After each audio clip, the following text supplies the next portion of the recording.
Labi, varbūt iziesim cauri vēl tam prezentācijām mazliet, ja? Es ļoti īsi, mēs tūlīt pabeigsim. Jā. Un par drošības nodrošināšanu jau kolēģi, policisti nokomentēja, es domāju, es tālāk nekomentēšu, tālāk. Jā. Nu, es domāju, ka, ja Rasmussen kungs atvainosies, es domāju, ka ar to tas incidents izsmelts. Vērtīgākais, protams, būtu, lai dara tā, lai vairāk tāda nav šitādas situācija. Jā, ejam tālāk. Nu, un man izbrīna Roberta Zīles, manā adresē veltītie uzbrukumi, ja? Viņš runā par ASV karavīriem. ASV karavīri šoreiz nebija nevienu. Es par to neesmu runājis.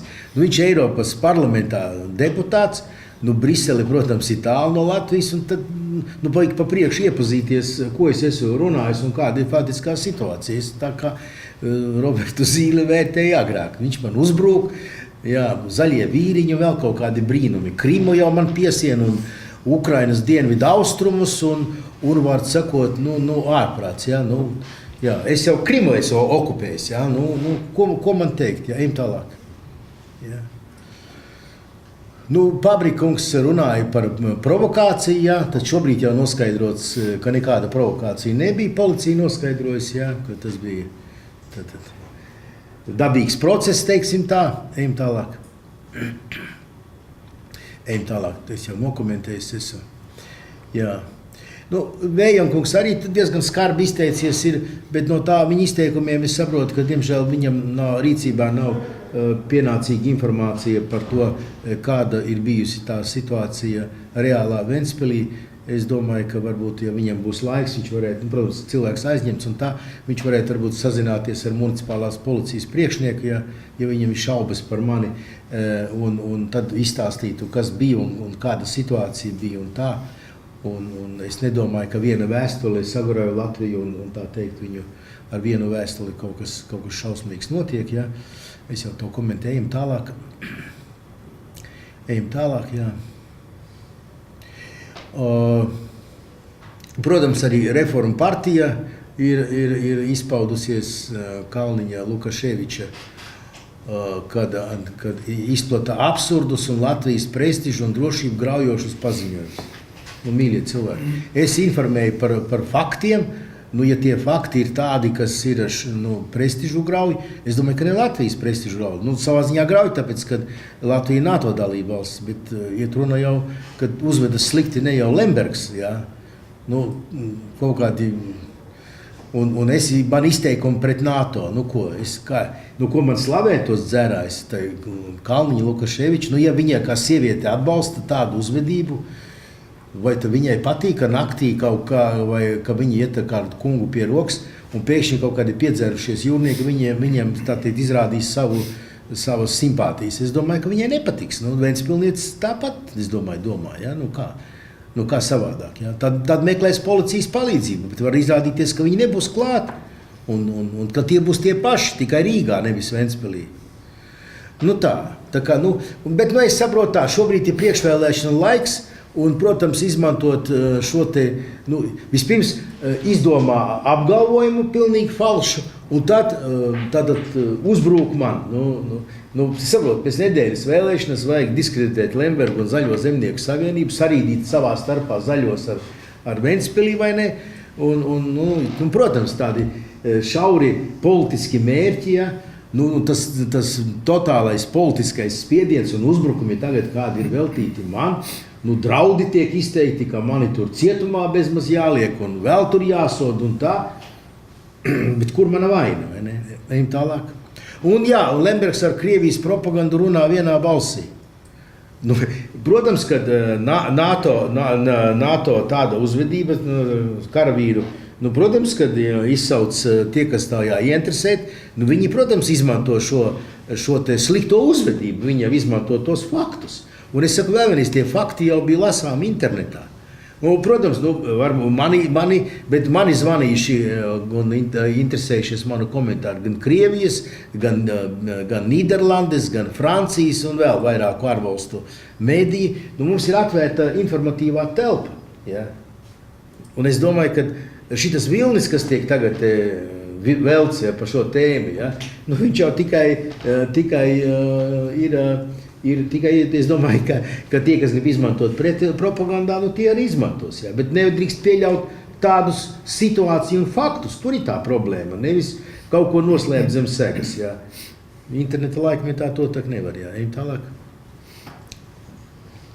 Un varbūt tagad ir viena video kamera, ja? Mēs varbūt paskatīsimies, es neesmu to arī redzējis, man teica, ka tikai ir. Cikos tas ir? Reku var pastīties, ja, mazliet.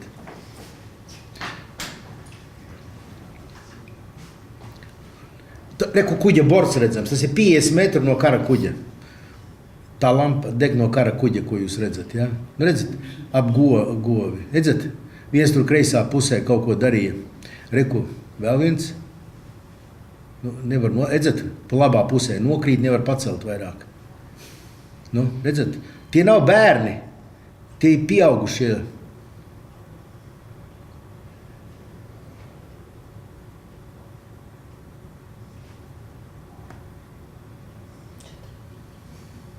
Nu, ar tādiem policijiem, tā tas izskatījās. Ja? Nu, tā arī tāpēc es teicu, ka patrulēšanas gaitā jau šie pārkāpumi visi ir konstatēti. Ja policija brauc garām, viņa redz šitā, te, nu, skaidrs jūs apstājaties, vai ne? Tas ir mūsu pienākums. Nu, tas ir normāli. Es grauju nacionālo drošību vai šitie plenderi. Un jūs gribētu iet garām šitādiem te? Ko? Nu, gribētu kāds iet garām? Vai mēģināt aizrādīt? Vai zvanīt policijai, jā. Ka tāda situācija tur ir, jā.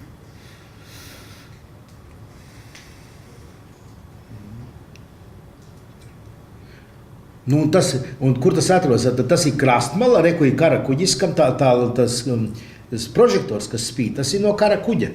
Un blakus ir brīvos pārvaldes ēka un pils. Tad sabiedriska vieta. Nu, neapšaubām, ļoti sabiedriska vieta, ļoti labi iekopta tā, tur blakus ir puķu dobe.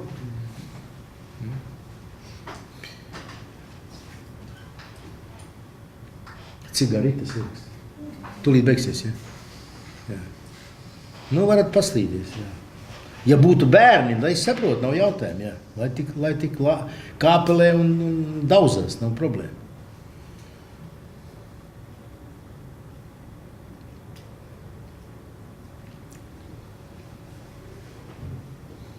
Un tas dežurants, kas dežurēs kara kuģi, viņš jau šitos redz. Neviens nenāk aizrādīt viņiem.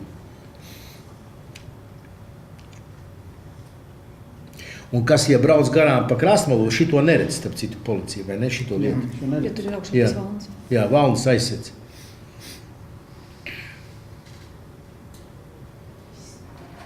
Jā. Labi, kolēģi, es gribu pateikt tā. Ventspilī ārvalstu jūrnieki normāla parādība. No seniem laikiem, kad izveidojās osta. Ostai mēs atzīmējām 750 gadus. Ar tirdzniecības flotes jūrniekiem tādas problēmu tik lielu nav. Nu, ja ir atsevišķi gadiem, bet tas ir ļoti 1, 2 gadā, 3 varbūt gadā. Jā. Un tur ir zēni no Filipīnām un daudz tālām zemēm, saprot, un brauc mēnešiem ilgi, ja? Lūk. Nu, kam jābūt ir labāku uzvedību? Tirdzniecības flotes jūrniekam vai kara flotes jūrniekam profesionālim, kas nav iesaukts vakar no skolas? Nu, kuram? Nu, man liekas, ka te visiem cilvēkiem ir tā atbilde saprotama, ja?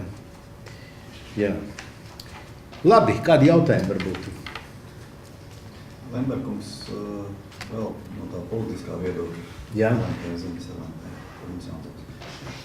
Sakiet, kā jūs vērtējat to, kad speciāli šim jautājumam šodien tiek sasaukt koalīcijas ārkārtas sēde un ir kāds interesēs, varbūt, ka jūsu viedoklis kāds ir, vai viņi savā starpā mēģinās atrast kaut kādu kopsaucēju, un vai jūs esat skaidrojis arī ZZS, kā tur tika minēts, ka Reforma partija prasīja ZZS viedokli par sadarbību ar jūsu partiju?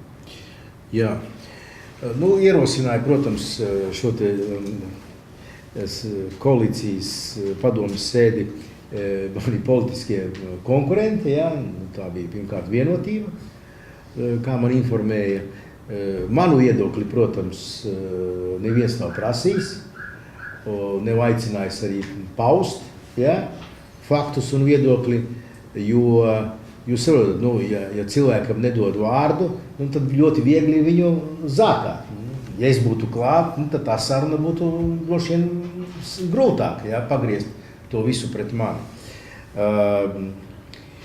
Jāsaka, ka, kas attiecas uz ZZS-u, tad mēs par to tēmu neesam runājuši, bet pirmdien ir valdes sēde.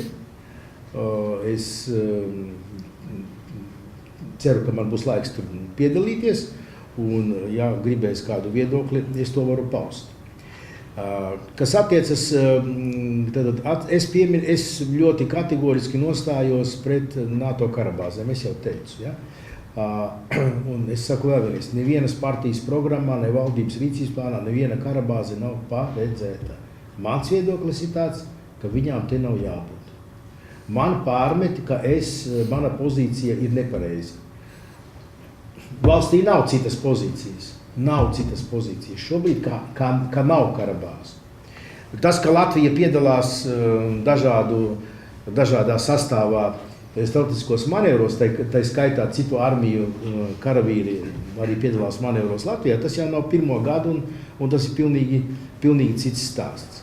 Es pieminēju to šausmīgo vārdu okupācija, tai kontekstā par karabāzēm, ja tādas ir Latvijā. Kāpēc es to vārdu pieminēju?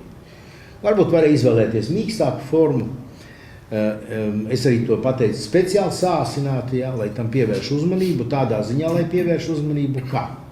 Ja Latvijas teritorijā atrodas svešas valsts kara bāze, un, protams, ka tos karavīrus, tos zaldātus komandē tās valsts komandieris, no kuras viņi ir. Un viņus nekādā veidā nevar komandēt Latvijas komandieris.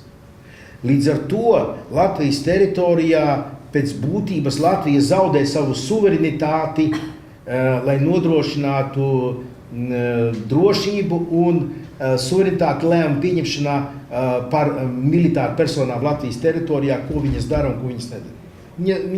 Viņa jau vairāk nav. Un līdz ar to Latvija faktiski zaudē suverenitāti kā valsts. Pie tam, ja bija runa, toreiz rakstīja, ka 5000 zaldās, tas ir vairāk nekā Latvijas armija.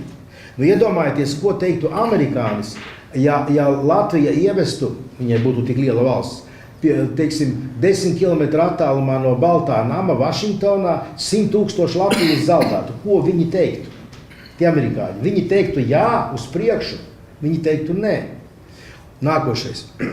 Kāpēc es uzskatu, ka tas ir mēs vispret? Tāpēc, ka tā ir piefrontes zona, jūs saprotat. Un ja pie tam, ja tādi plenderi vada tās raķetes, nu, jebkurā brīdī viņam var izšaut, kaut arī pa to pašu Krieviju. No kuras zemes tas raķete būs raidīta? No Latvijas zemes.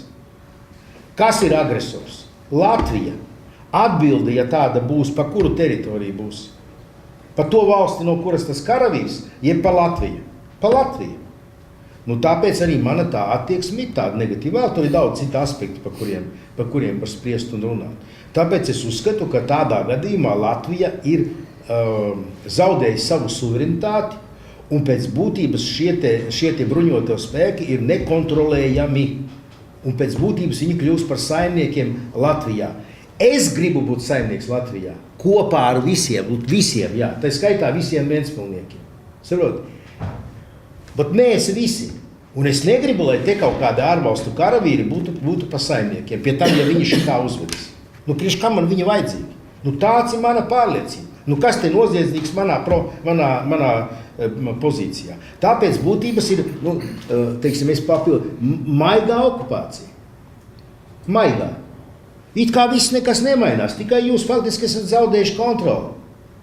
Nu, vai tad tas ir labi? Es 90. gada 4. maijā balsoju par kaut ko citu. Nu, tāda ir mana pārliecība. Nu nošaujiet mani, lai ieliekiet cietumā, ka man ir tāda pozīcija. Nu, ļoti demokrātiski, vai ne?